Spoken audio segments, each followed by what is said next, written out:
Bienvenidos de nuevo detrás de la noticia en RT. Aquí analizamos algunos de los temas noticiosos más destacados de la semana, de una perspectiva distinta a otros medios de comunicación. Comenzamos. Dos países centroamericanos celebraron elecciones presidenciales el pasado domingo 2 de febrero. Los resultados en Costa Rica y El Salvador demostraron la fuerte división entre izquierda y derecha presente en las Américas. Aunque la izquierda en los dos países obtuvo mayor votación, ambos irán a una segunda vuelta electoral en las próximas semanas.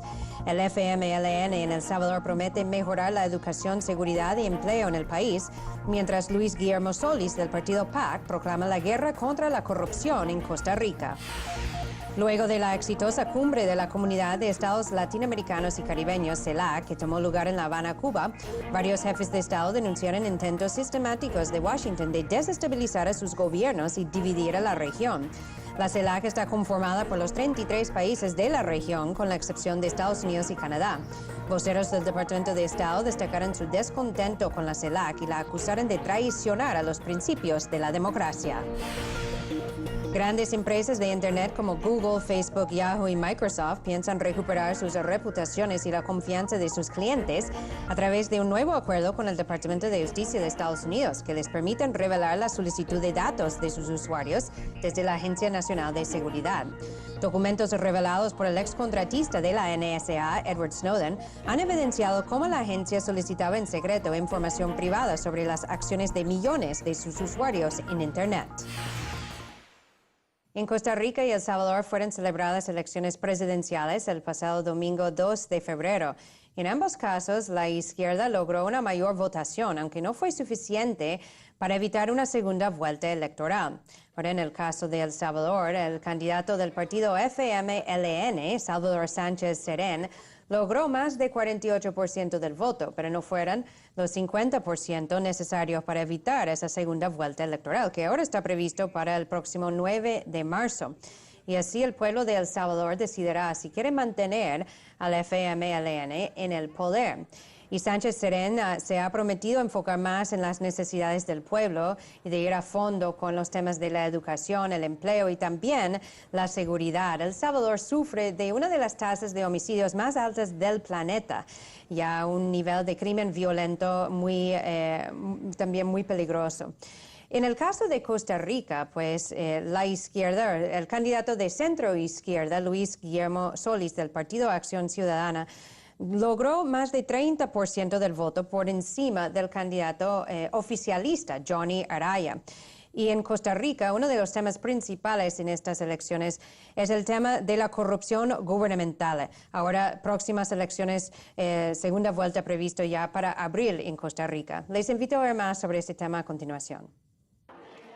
Indecisión y sorpresas. Dos jornadas electorales en Costa Rica y El Salvador, ambas en un ambiente festivo y pacífico, pero sin un líder definitivo y con segunda vuelta a la vista. En Costa Rica sorprendió Luis Guillermo Solís, de centro izquierda, quien a pesar de no figurar entre los favoritos en las encuestas previas, superó al candidato oficialista Johnny Araya. El historiador y académico Solís se mostró feliz y confiado de su futuro triunfo. Y aún todavía esta noche hay algunos que piensan que no gobernaríamos y gobernaremos. La fragmentación de la oposición costarricense y en general de las fuerzas políticas que pugnaban por la presidencia se presenta como una de las principales causas de este resultado electoral, según los expertos. Ahora se espera que ambos contrincantes busquen formar alianzas que les aseguren la mayoría necesaria el próximo 6 de abril. Lo que se abre a partir de este momento es un panorama de conversaciones, negociaciones y de posibles alianzas, donde creo que no se descartaría, seguramente Solís no descartaría negociar con ninguno de los contendientes. En El Salvador también habrá segunda vuelta, pero en este caso las tendencias están bien marcadas debido a una mayor diferencia porcentual entre los principales rivales. Todo indica que el pueblo se ha decidido a continuar bajo el gobierno izquierdista que comenzó con el actual presidente Mauricio Funes. El candidato del Frente Farabundo Martí para la Liberación Nacional, el exguerrillero Salvador Sánchez Serén, aventajó al derechista y nacionalista Norman Quijano, quien se proponía tener mano dura contra la violencia que azota al país centroamericano. Vamos a duplicar la ventaja en la segunda vuelta. Sin embargo, llama la atención que en ambos países las fuerzas oficialistas no hayan podido imponerse en primera vuelta, además del considerable índice de abstención. Los analistas relacionan esto a la desconfianza general que reina en la región y en todo el mundo ante las políticas de los gobiernos y las promesas electorales de los candidatos. Yo creo que es debido a la crisis en general de la democracia representativa que se vive en buena parte no solo de la región sino del mundo, ¿no? Es decir, hay un núcleo de ciudadanos que son cada vez más escépticos a propósito del papel que juegan las elecciones y digamos y la política tal como está organizada en la situación actual. Con estos resultados, la definición de la futura línea política de los dos países queda aplazada por unos meses, cuando los rivales tengan que emplear toda su sabiduría y perspicacia política para lograr las alianzas imprescindibles y sacar a la gente a votar por su futuro. Y ahora, para conversar más sobre las elecciones presidenciales en Costa Rica y El Salvador, vamos a hablar con Carlos Carione. Él es del Centro Internacional Miranda y está con nosotros desde Caracas, Venezuela. Muchísimas gracias, Carlos, por estar aquí en Detrás de la Noticia. Bueno, muchas gracias por la invitación, Eva. Carlos, en ambos países, Costa Rica y El Salvador, los candidatos oficialistas no lograron suficientes votos para mantenerse en el poder. Esto significa que hay un nivel alto de descontento con sus políticas en sus respectivos países. Mire, yo creo que son dos las razones y que son diferentes las razones.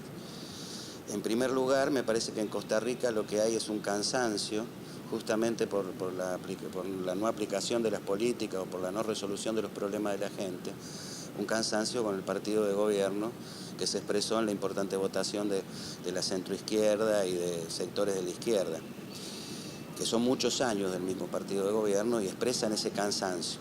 En segundo lugar, en El Salvador, yo creo que la expectativa de transformación que había en el 2009 cuando accede al gobierno por primera vez el Frente Farabundo Martí, no fueron completamente satisfechas y por lo tanto no alcanzó para una votación más elevada que fuera suficiente para que ganara en primera vuelta. Sin embargo, el dato en El Salvador importante es la abstención, que fue muy significativa, lo que puede llevar a decir que es muy probable que en la segunda vuelta en marzo, entonces sí, vuelva a repetir el Frente Farabundo Martí en las elecciones.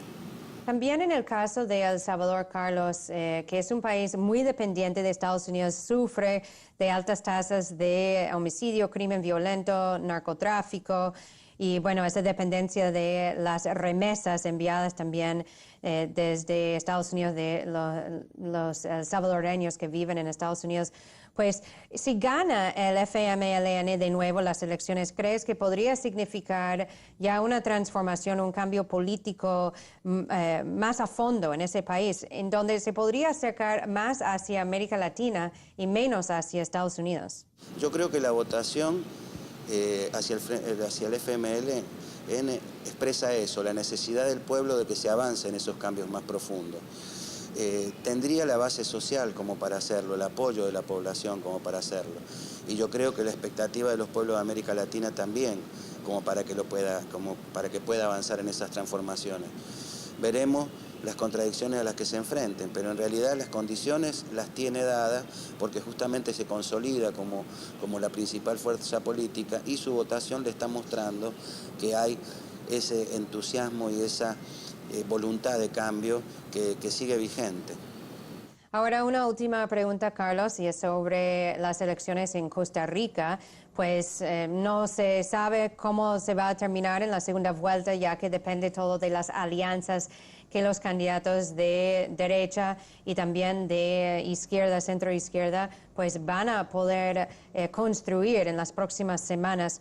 Pero si logra ganar Luis Guillermo Solís, el candidato que se puede decir de izquierda en Costa Rica, ¿crees que esto podría significar un cambio político en ese país que también es muy dependiente de Estados Unidos, pero que ahora además está en la presidencia pro tempore de la CELAC? Yo creo que la expectativa tiene que estar puesta en que finalmente sí gane. Y creo que es muy importante para el desarrollo de la CELAC, sobre todo ahora que Costa Rica tiene la presidencia pro tempore, porque un gobierno, una continuidad en el gobierno actual de Costa Rica significaría un freno a la evolución de la CELAC, como significó en el caso de Piñera, por ejemplo, en Chile, donde el año que estuvo Chile al frente de la CELAC no se avanzó prácticamente nada. Entonces, significaría, en ese caso específico, significaría, yo creo, un cambio importante para avanzar en la integración y en ese tipo de organismos que generan bastante expectativa, ¿verdad? Y vamos a seguir muy pendientes de la segunda vuelta electoral en Costa Rica y en El Salvador, y agradecemos muchísimo a Carlos Carioni por estar con nosotros hoy en Detrás de la Noticia. Gracias, Carlos. Gracias, Eva, por la invitación y siempre a la orden.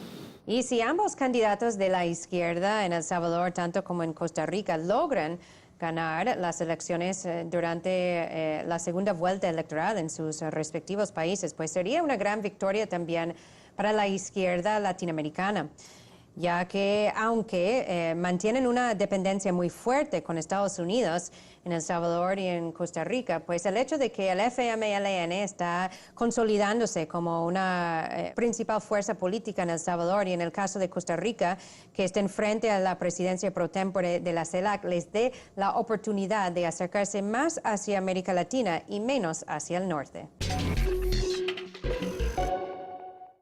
Y la cumbre de la Comunidad de Estados Latinoamericanos y Caribeños, CELAC, que tomó lugar hace unos días en La Habana, Cuba, fue un gran éxito para la integración y la cooperación en la región. Además, contó con la presencia del secretario general de Naciones Unidas, Ban Ki-moon, tanto como José Miguel Insulza, el secretario general de la Organización de Estados Americanos. Pero justo después, presidentes latinoamericanos han denunciado los intentos sistemáticos por parte del gobierno estadounidense de intentar desestabilizar a gobiernos progresistas en la región, tanto como de intentar dividir a la Unión Latinoamericana. Y después de la cumbre de la CELAC, voceros del Departamento de Estado tuvieron declaraciones muy fuertes para los participantes, ya que acusaron a los miembros de la CELAC de traicionar a los principios de la democracia por respaldar a Cuba. Y eso es porque Washington aún mantiene su política ya muy vieja, antigua, contra Cuba, considerando a Cuba como su enemigo. Bueno, por su parte, el presidente de Ecuador, Rafael Correa, alertó sobre estos atentados por parte del gobierno estadounidense y sus agencias y aliados contra su gobierno y otros en la región, y llamó a la unidad y a la no injerencia en América Latina. También, pues, alertaron que en los últimos años han habido intentos y golpes de Estado contra países como Venezuela, intentos en el caso de Bolivia, de Ecuador, y otros golpes contra Honduras y Paraguay. Vamos a ver más sobre este tema a continuación. Bala como oveja y muerde como león. La retórica de paz de Estados Unidos hacia sus vecinos del sur encuentra desmentida entre los líderes latinoamericanos. El presidente de Ecuador, Rafael Correa, ha denunciado la existencia de operaciones desestabilizadoras en la región. Además, ha alertado sobre las amenazas para los gobiernos progresistas que integran la CELAC. Así, en una entrevista a RT, el mandatario ecuatoriano destacó el peso que tiene este bloque regional para repeler la influencia externa. Tenemos que recuperar el tiempo perdido, así que incluso hay que ir mucho más rápido. ¿En qué sentido? Consensos mínimos, respeto a la democracia, soberanía, no injerencia, etcétera. Institucionalidad, que esté de acuerdo en nuestras visiones, principios, valores, no valores extraños. Por ejemplo, nuestro sistema interamericano de derechos humanos, sistema latinoamericano y caribeño, más precisamente derechos humanos, para no tener que soportar las incoherencias de una CIDH, una Comisión Interamericana de Derechos Humanos con sede en Washington, cuando Washington no ha ratificado el Pacto de San José en el que se sustenta el sistema interamericano de derechos humanos. Entonces son inconsecuencias que no pueden ser toleradas, eso solo tiene un nombre, neocolonialismo. Entonces la CELAC es una alternativa para liberarnos de una vez por todas del neocolonialismo. De hecho, Rafael Correa aprovechó la reciente segunda cumbre de la CELAC para insistir en el cambio de la sede de la Corte Interamericana de Derechos Humanos. Urgió una reforma del tribunal y no descartó un posible retiro de Ecuador de este sistema. Estados Unidos, por su parte, se mostró descontento con la cumbre celebrada en La Habana. El Departamento de Estado no se demoró en lanzar sus reproches contra la CELAC, acusándole de traicionar a la democracia por apoyar al sistema cubano. Estamos decepcionados de que la CELAC, en su declaración final, traicionó la dedicación a los principios democráticos a la que se ha comprometido la región al abrazar el sistema de partido único en Cuba. Pero hablando de los principios democráticos, no son pocos los líderes latinoamericanos que enfrentan y critican a Washington. Ni se imaginan las instrucciones que vienen de Estados Unidos hacia Bolivia, hacia la derecha. Por ejemplo, las instrucciones dicen, hay que cambiar el presidente con dictador. A mí me tratan dictador. Claro, cuando los partidos de derecha ganaban con 20%, 30% era democracia. Yo gano con 64%, eso es dictador, eso es autoritario. Imagínense. Pero dirán mediáticamente, el pueblo no lo cree. Esa es la ventaja que tenemos. De este modo, aunque el Departamento de Estado norteamericano aseguró de que la era de la doctrina Monroe ya es historia, los expertos ven un doble fondo en esas palabras. Nada más alejado de la realidad histórica que la afirmación del secretario de Estado norteamericano, John Kerry, en torno a que la doctrina Monroe ha dado su fin. Eso te lo refleja el número importante de bases militares ubicadas cerca de objetivos estratégicos, cerca de zonas productoras de petróleo, cerca de reservas de biomasa y bioenergía y la activación de la cuarta flota que cubre toda el área del Caribe. En ese sentido, la consolidación de varios bloques latinoamericanos y la formación de nuevos pone en evidencia la brecha que separa a Estados Unidos de la región, dicen expertos. La CELAC, como una herramienta reciente y creciente, brinda un aliento aún más fuerte al espíritu de independencia para América Latina y el Caribe. Y ahora, para profundizar un poco más sobre las denuncias del presidente Rafael Correa sobre los intentos de Washington de desestabilizar y dividir a la región de América Latina, vamos a conversar con Edmundo García. Él es periodista y está con nosotros desde Miami. Muchísimas gracias, Edmundo, por estar aquí en Detrás de la Noticia. Muchas gracias a ti, Eva. Sigo con entusiasmo tu trabajo y es un gusto estar en tu programa. Bueno, gracias, Edmundo. En primer lugar, el presidente Rafael Correa, tanto como otros presidentes en la región, han denunciado pues estos intentos de Washington de desestabilizar y socavar a sus gobiernos y también pues de dividir a la región. ¿A qué se debe estos ataques desde Estados Unidos contra la región de América Latina y a qué están buscando con estos intentos y atentados contra las democracias progresistas en la región? Yo pienso que es como cuando un náufrago está en el mar con olas muy altas y sin ninguna posibilidad de salvarse y comienza a dar lo que se llama patada de ahogado, que es tratando de sacar la cabeza cuando ya el agua te va a tragar. Washington a lo largo de décadas y muchas décadas ya ha tenido una posición de injerencia, de prepotencia y de intervencionismo en América Latina. Yo creo que las mentes más lúcidas de Washington, dentro y fuera del gobierno, dentro de las agencias y los tanques de pensamiento, yo creo que los más lúcidos han llegado a la conclusión que esa etapa ya pasó, que esa etapa ha sido superada, que América Latina ha logrado un proceso de integración, aún dentro de sus propias diferencias, que incluye desde los gobiernos, en todo el arcoíris político, desde la derecha a gobiernos de centro, a gobiernos de posiciones más progresistas o de izquierda.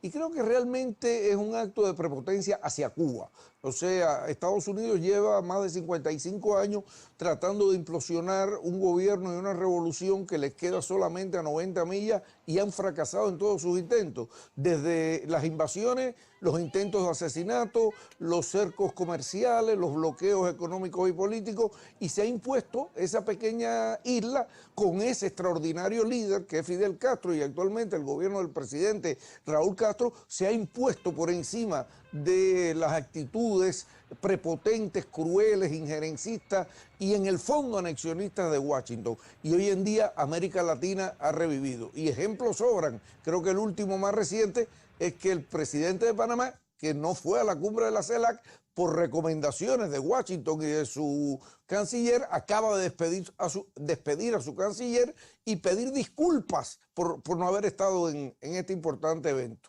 Bueno, justamente, Edmundo, te pregunto si piensas que de alguna manera la CELAC, o sea, la Comunidad de Estados Latinoamericanos y Caribeños, representa una amenaza para Estados Unidos, ya que Estados Unidos, tanto como Canadá, quedan excluidos de esa organización regional. Y al mismo tiempo, pues, sí amenaza su dominio y su control sobre la región. Fíjate, amenaza no significa ninguna. Yo creo que los países que integran la CELAC nunca han tenido posiciones ni agresivas, ni injerencistas, ni posiciones de tratar de implosionar ni a Estados Unidos ni a Canadá. O sea, para nada amenaza, todo lo contrario. Canadá y Estados Unidos están aislados del resto de América Latina cada vez más. Yo creo que realmente lo que sí América Latina le ha dicho basta a los procesos de injerencias y de control y de dominación sobre sus soberanías propias. Eso sí ha terminado, pero amenaza para Estados Unidos ninguna y para Canadá tampoco. Yo creo que Estados Unidos en la medida y en lo pronto que entienda que este proceso ha cambiado, se va a beneficiar de una buena relación con la CELAC. Ahora, Estados Unidos debe saber que su mejoría en la percepción de los gobiernos y pueblos de América Latina pasa por restablecer y por comenzar a respetar a Cuba y por dejar de mantener la hostilidad hacia Cuba. Bueno, justamente, Edmundo, el Departamento de Estado hizo algunas declaraciones acusando a los países miembros de la CELAC de traicionar a la democracia, los principios de la democracia, por respaldar a Cuba en la cumbre que tomó lugar en La Habana, Cuba, hace unos días. Pues pregunto si eso no es una postura hipócrita por parte de Washington, porque por un lado acusan a otros países de traicionar principios de la democracia por respaldar a un país vecino, que además es un país que aporta mucho a la región, Cuba, mientras desde Washington están promoviendo y financiando y apoyando golpes de Estado y otros atentados contra democracias progresistas. Yo creo que no solo es hipócrita, yo creo que el Departamento de Estado de alguna manera es un gran manicomio donde realmente hay muy poca memoria, una memoria muy pequeña y realmente lleno de hipocresía y de contradicciones. Yo creo que eso responde a su prepotencia. Les cuesta trabajo aceptar que ellos ya no pueden actuar como amos en América Latina. Y como tú acabas de recordar, apoyan golpes de Estado, han apoyado dictaduras militares, han apoyado intentos de asesinato, han manipulado a la Organización de Estados Americanos desde su propia fundación y lo que han hecho es cavar su propio descrédito. Al comienzo de esta entrevista yo te recordaba un marino o un náufrago ahogándose en el océano dando patadas, pero finalmente el mar se los traga. Yo creo que finalmente, aunque les cueste trabajo, la razón se impondrá, pero sin lugar a duda aún continúan insistiendo en una actitud inadmisible que no es propio de estos tiempos y realmente, como tú señalabas, muy hipócrita. Bueno, ojalá que resuelvan la situación para el mejor de todos. Y lo dejamos hasta ahí. Agradecemos muchísimo a Edmundo García por participar con nosotros hoy en Detrás de la Noticia. Gracias, Edmundo. Gracias a ti, Eva. Y el presidente de Venezuela, Nicolás Maduro, también alertó sobre los intentos del gobierno de Estados Unidos de dividir a la región y también de intentar socavar a la unión que se ha estado construyendo en América Latina. Maduro también avisó a Washington que Venezuela reaccionaría con contundencia frente a cualquier agresión y que defenderán a la unidad y la unión en América Latina, cueste lo que cueste. Documentos secretos de la Agencia Nacional de Seguridad NSA revelados por Edward Snowden, el excontratista de la NSA, pues demostraron cómo grandes empresas en Internet como Google, Yahoo, Microsoft, Facebook estaban colaborando con la NSA y agencias de inteligencia estadounidense para suministrar datos privados de sus usuarios en Internet. Y bueno, estas revelaciones causaron una furia a nivel mundial, ya que estaban afectando a millones de personas, violando sus derechos a la privacidad y sus derechos fundamentales, derechos humanos. Bueno, luego de una serie de demandas contra el Departamento de Justicia, el gobierno estadounidense, por estas violaciones por parte de las empresas tecnológicas en Internet, pues lograron obtener un acuerdo, con el Departamento de Justicia que ahora va a permitir dar a conocer las diferentes solicitudes que realizan las agencias de espionaje de inteligencia de Washington a estas empresas en Internet para suministrar los datos privados de sus usuarios. Se ha considerado por algunos como una victoria para la transparencia en Internet, pero aún se mantienen las violaciones de la privacidad de los usuarios.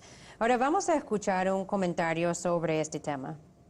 Y esto es una respuesta del gobierno a la carta que le hicieron los ocho empresas conocidas como los gigantes de Internet, en las que figuran Facebook, Twitter, Yahoo, Microsoft, Apple, entre otras, con 5 puntos solicitando al gobierno norteamericano no solo transparentar estos mecanismos, sino terminar o finalizar las intervenciones abusivas por sobre las comunicaciones, el libre flujo de información, evitar tener conflictos con gobiernos extranjeros, ya que muchos de estos los usuarios de estas empresas proveedoras globales de servicios de Internet son extranjeros, y bueno, entre otros puntos en el cual el Departamento de Defensa norteamericano brinda para que puedan transparentar por lo menos los pedidos de información. Me parece que ellos se vieron afectados en la confiabilidad y en cuanto son empresas que viven, digamos, no solamente a partir de los servicios gratuitos que brindan a los diferentes usuarios, sino también a través de la publicidad, y esto necesita de la confianza de estos usuarios para que puedan seguir utilizando estos servicios, no solo a nivel de privacidad y la libertad de las comunicaciones, sino también en función de cómo es el manejo de las políticas de privacidad que utilizan estos sitios por sobre sus usuarios para poder ellos informarlos en los términos y condiciones de uso de estos servicios. Para lo cual es además una concesión que me parece realiza el gobierno frente a estas intervenciones abusivas de las comunicaciones por sobre los servidores de estas empresas. Y aunque ahora se puede dar a conocer si la NSA está solicitando tus datos a través de Google o Yahoo o Facebook o uno de estas gigantes tecnológicas en Internet, pues aún no resuelve el tema de que de igual manera están violando la privacidad de esos usuarios a los cuales están suministrando sus datos a estas agencias de inteligencia de Washington. Puede ahora que haya más transparencia en cuanto al espionaje estadounidense a través del Internet, pero igual siguen las violaciones de la privacidad y los derechos humanos. Y siguen los avances y las victorias de la justicia social, aunque los ataques y las amenazas continúan. Y como siempre nosotros seguiremos aquí analizando, investigando y reportando lo que sucede detrás de la noticia.